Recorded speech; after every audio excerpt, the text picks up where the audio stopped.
اور آج 75% پہ ہے کہ اور لوگ سمجھ رہے ہیں کہ پاکستان کی معیشت ڈوبتی جا رہی ہے اور وہ اس میں اتنی طاقت ہی نہیں کہ اپنے قرضوں کی قسطیں واپس کر سکے.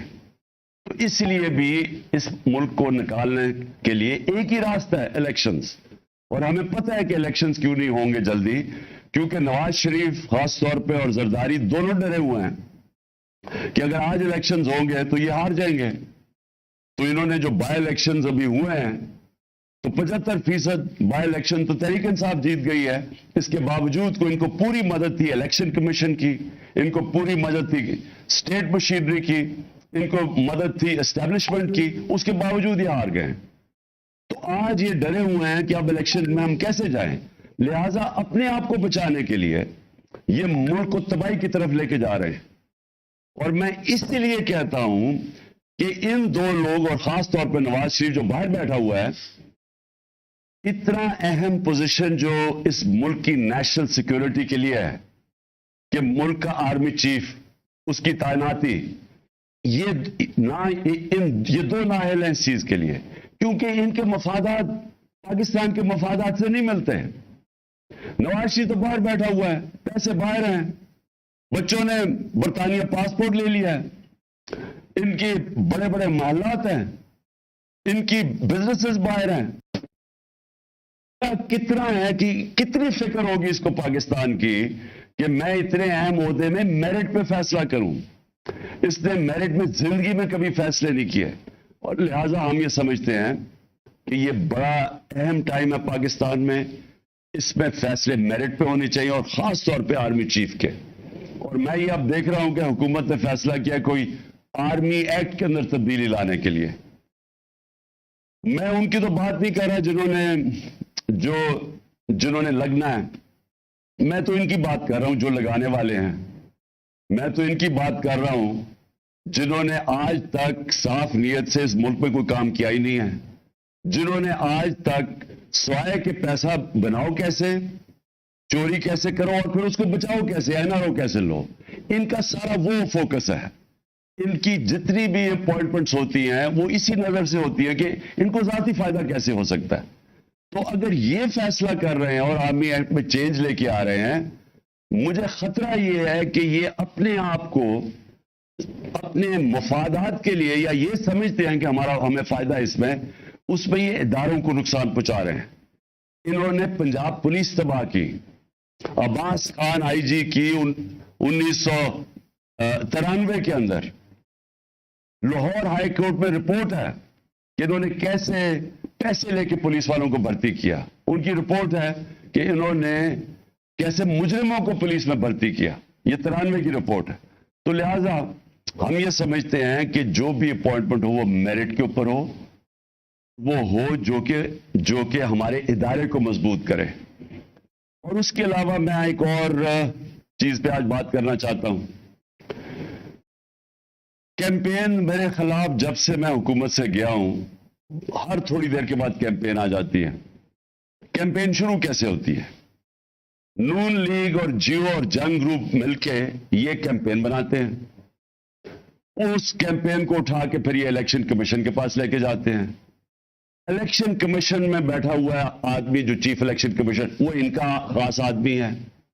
وہ ان کے ساتھ مل کے پھر ہمارے اوپر فورن فنڈنگ کیس مثلا وہ لے آتا ہے, اور ہمیں میڈیا کے اندر برا بنا کہا جاتا ہے کہ جی تباہ کر دیا انہوں نے, پکڑے گئے, اب پارٹی کو بین کر دیا جائے گا فورن فنڈنگ کیس کے اندر. اور ہم بار بار اپنی ساری صفائیاں پیش کرتے ہیں. ہم اپنی سارے جو فورن فنڈنگ کے اندر جو انہوں نے نام لیا تھا اس کے اوپر جن لوگوں نے ہمیں پیسے دیے ان کے نام دیتے ہیں. 40,000 کے جو ہمارے ڈونرز ہیں ان کے نام دیتے ہیں, اور یہ ہے 10 سال پرانی چیزیں. ہم سارا ریکارڈ دیتے ہیں. اس کے باوجود وہ کوئی نہ کوئی چیز اٹھاتے ہیں, FIA کو ہمارے اوپر چھوڑ دیتے ہیں, کسی طرح ثابت کرنے کی کوشش کرتے ہیں کہ انہوں نے کوئی غلط کام کیا. تھوڑی پہلے پروپیگنڈا کرتے ہیں, پھر کہتے ہیں کہ جی پھر پتہ چل رہی ہے فورن فنڈنگ تو تھی نہیں, اب جی پروہیبٹیو فنڈنگ آ گئی ہے. اور اس کے بعد وہ کیس اپنے پاس رکھ لیتے ہیں. تو پہلے تو وہ چلتا رہتا ہے, اور پھر یہ توشہ خانہ سے ہمنے آ جاتا ہے. وہی الیکشن کمیشنر اس کو اٹھا دیتا ہے. یہ نہیں پتا کہ نیب کے اندر کیس پڑے ہوئے ہیں نواز شریف، یوسف رضا گیلانی اور آصف زرداری کے. 4 گاڑیاں انہوں نے نکالی، 4 بڑی بڑی مہنگی گاڑیاں توشہ خانہ سے نکالی. وہ نیب میں کیس ہے، اور کب ہے؟ 10 سال پرانا کیس ہے، اور وہ کیس پڑا ہوا ہے. ان کو کوئی نہیں پوچھتا. وہ بالکل غیر قانونی ہیں، کیونکہ آپ گاڑی نکال ہی نہیں سکتے توشہ خانہ سے. مجھے بھی ایک گاڑی ملی تھی، آپ نکال ہی نہیں سکتے. اور جو نکال سکتے چیزیں اس کا ریکارڈ ہوتا ہے، آپ پیسے جو بھی اس کی فارمیلٹی ہوتی ہے. اب انہوں نے توشہ خانہ اٹھایا ہوا ہے. میرے وکیل نے ان کی ساری چیزیں آیا، ایک ایک چیز کا جواب دیا. انہوں نے ایک نیا کام کیا. کل انہوں نے وہی جو کمبینیشن جیو نون لیگ، اور اس کے بعد انہوں نے ایک فراڈ کو پکڑا. یعنی اگر آپ نے کوئی غلط کام کرنا ہے تو اس میں بھی کوئی عقل ہونی چاہیے. لیکن یہ اتنے بیوقوف ہیں، کیونکہ مجھے جرائم پیشہ لوگ ہیں یہ. انہوں نے بیٹھ کے جس آدمی کو لے کے آئے، وہ سوشل میڈیا نے سارا بتا دیا کہ وہ ایک بھاگا ہوا ہے ناروے سے، اس کے اوپر کتنے کیسز ہیں. اس نے پاکستان کی ایف آئی اے نے اس کے اوپر کیسز تھے، یہاں مانگنے کی کوشش کی. یعنی اس کی پوری تاریخ ہے. اس فراڈ کو انہوں نے کہا کہ جناب پورا ایک پروگرام کیا کہ اس نے کہا جی عمران خان کی گھڑی اتنی مہنگی بک گئی. اور میں ان کی عقل پہ حیران ہوں کہ وہ سارا کیس، وہ جو رسید ہے وہ تو پڑی ہوئی ہے توشہ خانہ کے اندر. یعنی کتنی گھڑی بکی ہے وہ سب کچھ ہے، ریکارڈ اویلیبل ہے. انہوں نے پورا پروپیگنڈا کیمپین کی. تو میں نے فیصلہ کیا ہے کہ میں پہلے میں نے تو اس کے اوپر بھی کرنی تھی، فورن فنڈنگ کے اوپر بھی. اس الیکشن کمیشن نے میرے پر ڈالا کہ عمران خان کو پتا ہوتے ہوئے کہ یہ غلط فنڈنگ ہے، اس کے باوجود اس نے اس کی اجازت دی. میں تو اس کے اوپر بھی، اس کے اوپر الیکشن کمیشن کے اوپر میں نے ہرجانہ کرنا تھا. لیکن میں آج افسوس سے یہ کہنا مجھے پڑتا ہے کہ ہمارا جو انصاف کا نظام ہے اس میں مجھے امید نہیں ہے کہ مجھے کوئی ملے گا، انصاف ملے گا. لہذا اس باری میں نے کیا کیا، میں یہ جیو گروپ کے خلاف لندن میں اب کیس کر رہا ہوں. میں نے وکیل سے بھی بات کر دی ہے. میں اس کے اوپر لندن میں کیس کروں گا، اور وہ اس لیے کروں گا کہ میں وہاں لندن میں ہماری رجسٹرڈ چیریٹیز ہے جس کا میں سربراہ ہوں، نمل یونیورسٹی اور شوکت خانم کی. اور کیونکہ انہوں نے یہ وہاں بھی چلتا ہے تو ادھر میں اب ان کے اوپر کیس کروں گا کہ یہ جو میرے اوپر انہوں نے جو میری کردار کشی کی ہے، اب یہ وہاں جواب دے گے، کیونکہ ہم پیسے اکٹھے کرتے ہیں شوکت خانم کے لیے اور نمل کے لیے. تو لہٰذا میں لندن میں بھی کیس کروں گا. یہ جو شخص ہے، یہ جو فراڈ ہے، اس کے اوپر میں دبئی میں بھی کیس کروں گا، اور ان کے اوپر یہ جیو کے اوپر دبئی میں بھی کیس کروں گا، اور پاکستان میں بھی کیس کروں گا.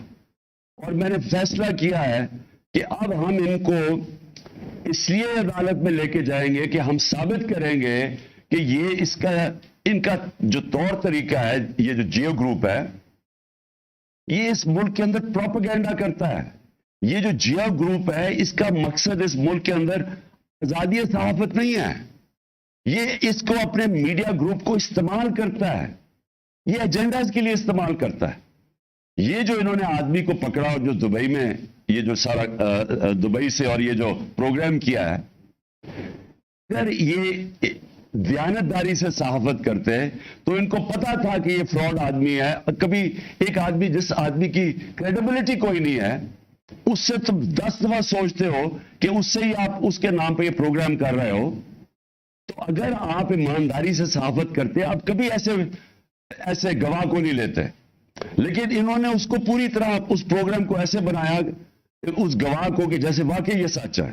تو اس لیے اب مجھے کم از کم برطانیہ کی عدالت کو تو مجھے پتا ہے، کیونکہ میں نے وہاں ایک کیس لڑا ہوا ہے. اور مجھے اتنا بھی پتا ہے کہ 2 ہمارے لوگوں کے اوپر جب انگلیاں اٹھائی گئی، اور اس میں سے ایک ہمارا جو وزیر تھا، اس نے لندن میں جا کے انصاف لیا. تو میں بھی انشاءاللہ ادھر اب ان کے اوپر کیسز کروں گا 3 جگہ کے اوپر. اور میرا جو آخر میں جو میری پھر سے اپنے سپریم کورٹ کے چیف جسٹس صاحب سے بڑی ریسپیکٹفلی، آنریبل چیف جسٹس سے پھر میں اپیل کرتا ہوں کہ 5ویں دن ہو گیا ہمارے سینیٹرز اور ہمارے پارلیمنٹیرینز کوشش کر رہے ہیں کہ کیس ہمیں انصاف ملے. اور انصاف کسے ملے کہ اگر پاکستان کا جو نمبر 1 انویسٹیگیٹو جرنلسٹ ارشد شریف، اس کے لیے ہمیں انصاف چاہیے. کیونکہ جو بھی ہوا پتہ چلانا چاہیے کہ کس نے دھمکیاں دی اور اس کو باہر بھجوایا، کیوں اس کی جان خطرے میں تھی، یہ کون سا اتنا بڑا ملک سے غداری کر رہا تھا کہ اس کی جان خطرے میں اور اس کو ملک سے باہر جانا پڑے. اور پھر کس نے پھر کوشش کی دبئی سے ان کو واپس لانے کی، تو اس کو کینیا جانا پڑا. یہ میں چاہتا ہوں کہ ہمارے سپریم کورٹ اس کے اوپر پوری طرح تحقیقات کرے، کیونکہ یہ صرف یہ نہیں کہ ایک پاکستان کا نمبر 1 جرنلسٹ اس کی شہادت ہوئی ہے، یہ سارے باقی صحافیوں کے لیے بھی اگر سپریم کورٹ ان کے ساتھ کھڑا ہوگا تو تبھی وہ صحافی جو دیانتداری سے کام کرتے ہیں، جو ان کے ضمیر کی کوئی قیمت نہیں ہوتی، وہ تبھی اس ملک کے اندر صحیح معنی میں آزادی صحافت ہوگی، اپنے حق اور سچ کے لیے کھڑے ہوں گے. تو اس لیے میں سب سے پہلے تو یہ، اور پھر سے میں اعظم سواتی کا کہتا ہوں کہ یہ پاکستان کا سینیٹر ہے. ایک ملک کا سینیٹر سے اگر یہ ہوتا ہے جو اعظم سواتی سے ہوا ہے، اور یہ نہیں کہ جو اس کے اوپر تشدد کیا گیا اور ایک ٹویٹ کے اوپر. اور میں یہ دیکھ رہا تھا کہ اسلام آباد ہائی کورٹ میں ایک جج صاحب نے یہ کہا ہے کہ ٹویٹ کے اوپر آپ کسی کو بھی یہ نہیں کہہ سکتے کہ ملک میں کوئی بغاوت کرنے جا رہا ہے. یعنی اس نے بڑا اچھا، میں داد دیتا ہوں کہ بڑا اچھا بیان دیا ہے.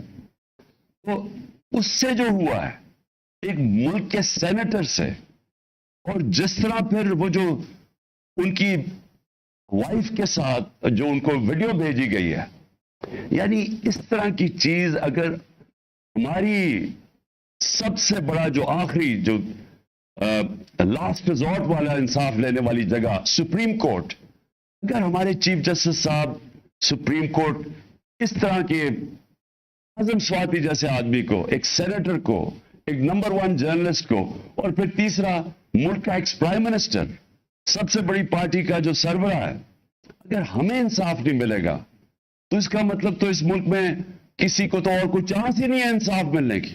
عام آدمی تو کوئی سوچ بھی نہیں پڑ سکتا کہ طاقتور کے سامنے جب وہ کھڑا ہوگا تو اسے انصاف ملے گا. تو یہ ایک ملک کے ڈیفائننگ مومنٹس ہے، فیصلہ کن وقت ہے ہمارے ملک کا. اور اس لیے ہم ریکویسٹ کرتے ہیں کہ اس ملک کو حقیقی طور پہ آزاد کریں، انصاف دے کے. انصاف دیں گے تو قوم آزاد ہوگی. جب میرے پاس حقوق ہوں گے تو وہ مجھے آزاد کرے گا. یہاں کے جو پاکستانی باہر جاتے ہیں کام کرنے کے لیے، اور میں نے اپنی آنکھوں سے دیکھا ہے، برطانیہ کے اندر 50 سال پہلے میں نے دیکھا مزدور پاکستان سے گئے کام کرنے کے لیے، لیکن کیونکہ وہاں انصاف کا نظام ہے، حقوق ان کو تحفظ دیتا ہے، کیونکہ وہاں لوگ آزاد ہیں. ہمارے پاکستانی وہاں زیادہ آزاد ہیں، نچلے طبقے کے لوگ وہاں زیادہ آزاد ہیں کیونکہ پروٹیکشن ہے. دیکھتے دیکھتے کہاں سے کہاں پہنچ جاتے ہیں، وہ خوشحال ہو جاتے ہیں، وہ ان کے بچے کوئی ڈاکٹر بن جاتا ہے، کوئی کچھ بن جاتا ہے، کیونکہ جو معاشرہ ہے وہ موقع دیتا ہے لوگوں کو اوپر آنے کے لیے، کیونکہ وہ انصاف دیتا ہے، وہ لوگوں کے حقوق کی حفاظت کرتا ہے. تو پاکستان میں بھی وہ وقت ہے کہ ہم اس ملک کو اب ایک آگے لے کے جائیں. یعنی یہ جو مشکل آج کل دور ہے اور یہ جو چور اوپر مسلط ہیں، اس میں سے جو اس اندھیری رات میں سے یہ جو روشنی اب یہ ہے کہ شاید ہمارا انصاف کا نظام کام کرنا شروع کر دے، شاید ہمارا انصاف کا نظام کمزوروں کو تحفظ دے دے جب وہ طاقتور کے سامنے کھڑے ہوتے ہیں. اور یہی میں ہمیشہ کہتا ہوں کہ ہمارا ملک اسلام کے نام پہ بنا تھا. عظیم نعرہ تھا پاکستان کا، مطلب کیا؟ لا الہ الا اللہ. کہ وہ لا الہ الا اللہ جو انسان کو آزاد کرتا ہے، کہ جب وہ سوائے اللہ کے انسان جب کسی کے سامنے نہیں جھکتا، وہ انسان آزاد ہو جاتا ہے. اور پھر جو قانون ہوتے ہیں اسی لا الہ الا اللہ کا جو فلسفہ ہے، وہ پھر انصاف اور عدل اور انصاف کے قانون وہ پھر انسان کو پروٹیکٹ کرتے ہیں، آزاد کر دیتے ہیں. تو ابھی تک تو انصاف نہیں ملا اس ملک میں لوگوں کو، اور اسی لیے ہم آگے نہیں بڑھ سکے، اس لیے ہم مقروض ہیں، اس لیے ہم دنیا میں باہر قرضے مانگتے پھرتے ہیں، اس لیے آج یہ جو 75% پاکستان کی اب رسک فیکٹر بن گیا ہے کہ ہم اپنے قرضے نہیں واپس کر سکتے. تو یہ وجہ یہ نہیں ہے کہ ملک میں وسائل کی کمی ہے, وجہ نہیں ہے کہ ہمارے لوگ ٹیلنٹڈ نہیں ہیں, یہ باہر جا کے بڑے بڑے کام کرتے ہیں. وجہ یہ ہے کہ پاکستان کے اندر حقیقی آزادی نہیں ہے, کیونکہ عدل اور انصاف نہیں ہے. تو اس لیے چیف جسٹس صاحب ساری قوم آپ کی طرف دیکھ رہی ہے, اور میں اور قوم کو آج کہتا ہوں کہ انشاءاللہ آپ سب نے تیاری کرنی ہے پنڈی کی, اور میں 1 یا 2 دنوں کے اندر آپ کو بتا دوں گا کہ وہ کون سا دن ہے جب ہم سب پہنچیں گے پنڈی, اور انشاءاللہ پھر وہاں جا کے اگلا اپنا پلان ہم کریں گے.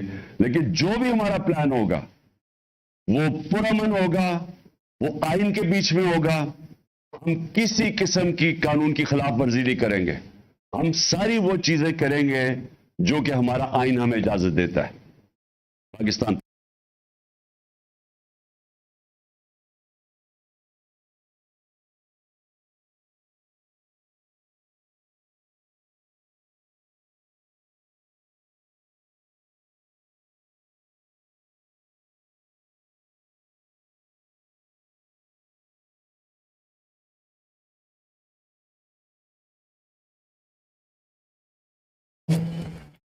Your game day cravings at the speed of a gnat. Just tell about it. Imran Khan نے اپنا لہو دیا ہے, تحریک انصاف کی لیڈرشپ میں اپنا لہو دیا ہے. وزیر آباد میں عمران خان کے اوپر جو قاتلانہ حملہ کیا گیا وہ پاکستان کے عوام کے اوپر حملہ تھا, کیونکہ آج عمران خان پاکستان ہے. الحمدللہ اگر آج عمران خان کو ہٹانے کی کوشش کی جاتی ہے تو اس کا مطلب ہے پاکستان کو کمزور کرنے کی سازش کی جا رہی ہے. اور ذرا یہ سفر دیکھیے, اس پچھلے 7 مہینوں میں پاکستان کے ساتھ کیا کیا ہوا ہے. پاکستان کی تاریخ میں کبھی کسی سیاسی ورکر کو بدترین مارشل لا میں اغوا کر کے ننگا نہیں کیا گیا. اس حکومت کے دور میں یہ کیا گیا. بدترین مارشل لا کی حکومت میں صحافیوں کو شہید نہیں کیا گیا, اس حکومت میں کیا گیا. بدترین حکومتوں کے دور میں میڈیا گروپس کو, ہمارے صحافی دوستوں کو اس طرح سے بےعزت نہیں کیا گیا, لیکن اس حکومت کے دور میں کیا گیا. کوئی صحافی جس نے اپنے دل کی بات کرنی چاہیے, چاہے وہ چودھری غلام حسین ہو, چاہے وہ صابر شاکر ہو, جمیل فاروقی ہو, عارف امین بھٹی ہو, کوئی ایسا صحافی ہے نہیں کہ جس کو تھریٹس نہیں کیے گئے, جس کو دھمکیاں نہیں دی گئی, جس کو اٹھایا نہیں گیا. اور آپ مجھے بتائیں کس دور میں اس سے پہلے پاکستان سے لوگ بھاگ کے باہر جا رہے تھے کہ یہاں پہ ان کی زندگیوں کو خطرہ ہے. کس نے ارشد شریف کو مجبور کیا کہ وہ پاکستان سے باہر چلا جائے؟ کس نے ارشد شریف کو مجبور کیا کہ دبئی چھوڑ کے کینیا چلا جائے؟ تو میرے دوستوں, بھائیوں اور ساتھیوں, یہ جو جدوجہد ہے یہ عمران خان کے ذاتی حقوق کی جدوجہد نہیں, یہ عمران خان کو تو کوئی مسئلہ نہیں ہے. کبھی آ جاتے ہیں, آپ دیکھیے ہمیں یہ فخر حاصل ہے 4 سال میں پاکستان کی 75 سالہ تاریخ میں سب سے زیادہ کلین گورنمنٹ اگر کسی نے دی ہے تو عمران خان نے دی ہے. 4 سال کے بعد اسکینڈل کیا لے کے آ رہے ہیں کہ عمران خان نے 3.5 کروڑ روپے کی گھڑی بیچ دی. 4 سال کے بعد اسکینڈل یہ ہے, الزام یہ ہے 3.5 کروڑ کی گھڑی بیچ رہی, اور جو 14 ارب روپیہ اور جو پورا ملک بیچ کے کھا رہے ہیں ان کو پتہ ہی نہیں ہے.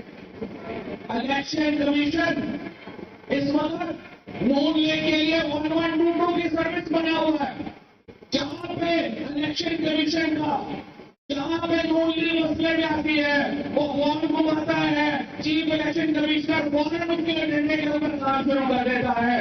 آج پاکستان کے سینیٹر, پاکستان کے الیکٹڈ لوگ خستہ ہو گیا ہے, سپریم کورٹ کے پاس کے کھا رہے ہیں اور کہہ جا رہے ہیں کہ آپ آدم سوادی کے کیس کا نوٹس لیں, کہہ رہے ہیں